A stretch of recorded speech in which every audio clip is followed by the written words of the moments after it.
Hello students, आज से हम लोग प्रारंभिक परीक्षा की तैयारी शुरुआत करेंगे, जिसमें हमारा जो है सारे विषयों की चर्चा होगी। विशेषकर हम लोग भूगोल, इतिहास, पर्यावरण, साइंस में बायोलॉजी, फिजिक्स, केमिस्ट्री, सारे पेपर का हम लोग चर्चा करेंगे। इसमें आज जो हमारा पढ़ाई शुरू होगा वो होगा ज्योग्राफी थ्रू मैप्स। ये जो ज्योग्राफी थ्रू मैप्स है, यानी मैपिंग के माध्यम से हम लोग भूगोल का अध्ययन करने का प्रयास करेंगे, और ये जो है प्रत्येक परीक्षाओं में जो है लाभकारी होगा। चाहे वो आप किसी भी परीक्षा की तैयारी करते हैं, सभी परीक्षा में जो है ये लाभकारी होगा। तो सबसे पहले हम लोग अफ्रीका के बारे में या अफ्रीका को जानने का प्रयास करेंगे। अफ्रीका महादेश के बारे में अगर बात किया जाए तो एशिया के बाद दूसरा सबसे बड़ा महादेश है। ऑस्ट्रेलिया का यह लगभग 4 गुना है। यह एकमात्र ऐसा महादेश है जहां पर विषुवत रेखा, कर्क रेखा, मकर रेखा गुजरती है। विषुवत रेखा तो मध्य से होकर गुजरती है। अगर देखा जाए तो अफ्रीका का 4 प्रमुख बिंदु उत्तर, दक्षिण, पूर्व और पश्चिम में देखने को मिलता है। अगर हम लोग उत्तर की बात करें तो एल घिराम पॉइंट, जो कि ट्यूनेशिया में स्थित है।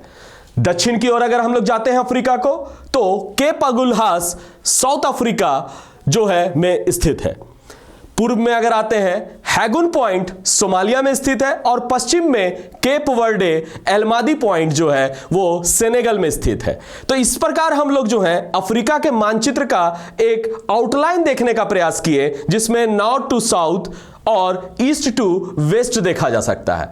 अब इसके बाद अगर बात किया जाए कि दक्षिण अफ्रीका हो या सोमालिया हो या युगांडा हो, इन सब को हम लोग कैसे देखेंगे, तो इसके बारे में हम लोग क्रमवार तरीके से समझने का प्रयास करेंगे। सबसे पहले हम लोग प्राकृतिक संदर्भ में समझने का प्रयास करेंगे अफ्रीका को।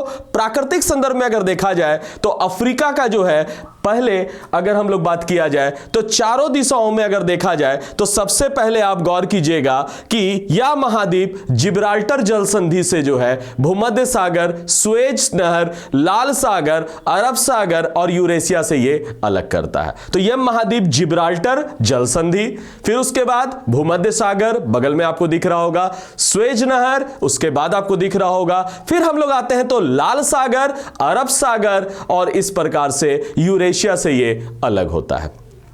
अगर हम लोग अफ्रीका के बारे में बात किया जाए तो इसके पूर्व में हिंद महासागर दिखता है, पश्चिम में अटलांटिक ओशन है, अटलांटिक महासागर है, उत्तर में भूमध्य सागर है और दक्षिण में हिंद महासागर है।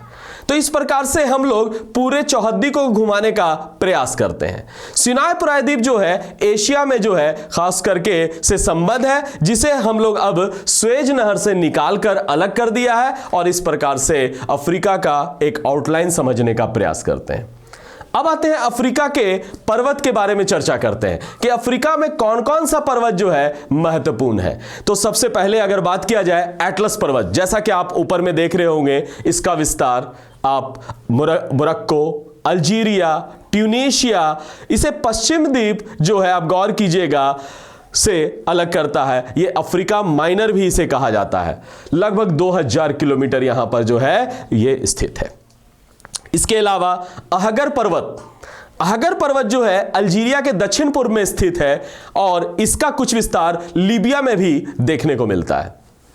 तिबेस्ती पर्वत के बारे में अगर बात किया जाए, तिबेस्ती पर्वत जो है इसका विस्तार चाड के उत्तर के भाग में है, नाइजर और लीबिया के दक्षिणी सीमा पर स्थित है। इसका निर्माण ज्वालामुखी क्रियाओं के माध्यम से हुआ, यानी वोल्केनिक इरप्शन से इस प्रकार का निर्माण हुआ। अगर हम लोग पूर्वी अफ्रीका की ओर चलते हैं तो पूर्वी अफ्रीका जो है वो पर्वत श्रृंखलाएं लाल सागर से शुरू होकर जाम्बेजी नदी तक है, और इस तरह से यहां पर पर्वत श्रेणी देखने को मिलता है। माउंट केनिया यह पर्वत पूर्वी रिफ्ट घाटी में केनिया में अवस्थित है। इसकी जो ऊंची चोटी जो है माउंट केनिया है। माउंट केनिया का हाईएस्ट पीक जो है 5199 मीटर है। तो यहां जो है आप गौर कीजिएगा, इसमें कई बार जो है ज्वालामुखी क्रियाएं भी हो चुकी हैं। एल्गोन पर्वत के बारे में बात किया जाए, युगांडा और केनिया के सीमा पर स्थित है, जिसकी ऊंची चोटी अगर बोला जाए तो वेगागई है, जिसकी ऊंचाई है 4309 मीटर। किलिमंजारो पर्वत के बारे में अगर बात किया जाए, इसका विस्तार तंजानिया और केनिया सीमा पर स्थित है, जिसकी ऊंची चोटी अगर बात किया जाए तो अफ्रीका के सबसे ऊंची चोटी पर्वत चोटी के तौर पर जाना जाता है 5895 मीटर के तौर।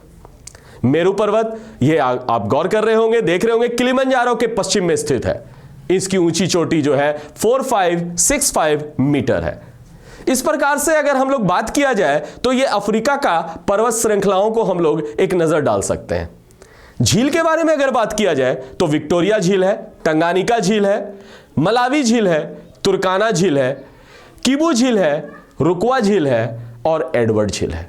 सभी झीलों के बारे में अगर हम लोग विस्तृत तौर पर चर्चा करें तो विक्टोरिया झील जो है, ये इसकी आकृति जो है चतुर्भुज के आकार का है और गहराई जो है इसकी लगभग 79 मीटर है। यह महान रिफ्ट वैली में स्थित है, यानी जो रिफ्ट वैली है और उस रिफ्ट वैली में ये स्थित है। नील नदी का उद्गम भी यहीं से देखने को मिलता है। तो टंगानिका जो है झील जो है, यह महान रिफ्ट घाटी का भाग है। इसकी गहराई 1435 मीटर है। यह जो है अफ्रीका की सबसे गहरी झील है।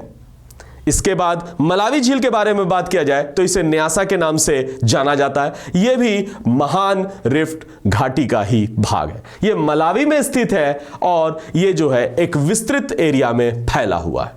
तुर्काना झील जो है रुडोल्फ के नाम से भी प्रसिद्ध है। इथोपिया और केनिया के बाउंड्री पर स्थित है। सबसे बड़ा इंपॉर्टेंट बात है तुर्काना के लिए याद रखना है इस बात को, इथोपिया और केनिया के सीमा पर स्थित है। इसका क्षेत्रफल लगभग 9000 वर्ग किलोमीटर है।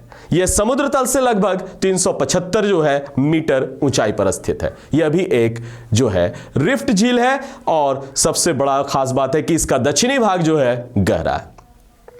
रुकवा झील के बारे में बात किया जाए तो यह भी एक रिफ्ट झील है। इसकी जो अवस्थिति है या लोकेशन जो है टंगानिका झील के समानांतर है और जिसकी अधिकतम गहराई जो है 6 मीटर है। एडवर्ड झील के बारे में बात किया जाए तो युगांडा में स्थित है। यह भी एक तरह से रिफ्ट झील है। तो जो हम लोग आज मैपिंग को देखने का प्रयास किए, इस मैपिंग में बस हम लोग यह जानने का प्रयास किए कि अफ्रीका का आउटलाइन क्या है, अफ्रीका का चौहद्दी किस तरह से जा रहा है और उसके बाद अफ्रीका में कौन कौन से मुख्य पर्वत हैं और मुख्य झील हैं। उम्मीद करते हैं कि आज का क्लास आप समझ गए होंगे। अगले क्लास में हम लोग अफ्रीका के बारे में और भी विस्तृत चर्चा करेंगे, जिसमें पॉइंट टू पॉइंट बात करेंगे और कुछ महत्वपूर्ण तथ्यों को भी देखने का प्रयास करेंगे, जिसमें कुछ करंट एस्पेक्ट्स के जब पॉलिटिकल आएंगे तो करंट एस्पेक्ट्स का भी वहां पर चर्चा होगा। धन्यवाद।